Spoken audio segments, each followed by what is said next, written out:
काठमाडौँमा पानी परेपछि हेर्नुहोस् यहाँ खोलै बग्नु थाल्यो। अब यसले बगाउने हो के गर्ने हो कहाँ कहाँ बित्तम्न मचाउने हो। पानी परिसकेपछि काठमाडौँका गल्ली गल्लीमा यसरी पानीको खोला नै बग्न थालिसक्यो। अब बचाओ बचाओ भन्नुपर्ने स्थिति आएको छ। हेर्नुहोस् है कसरी पानीको बाढी आइरहेको छ।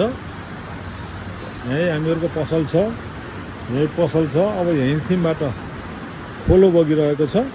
पानी परेको थियो आज, पानी परिसकेपछि यो खोलो बग्न थाल्यो फेरि है।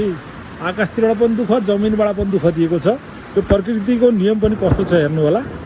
पानी परिरहेको छ, यता पानी बगेको छ। यहाँ गल्ली गल्ली रोडमा चाहिँ पानी बग्न थालिसक्यो। खोला यतैबाट आयो, समुद्रको चाहिँ पानी बगे जस्तै नै यतापट्टि साइडबाट पानी आएको छ। अब यहाँ डुङ्गा चलाउने हो कि के चलाउने हो हेर्नु होला।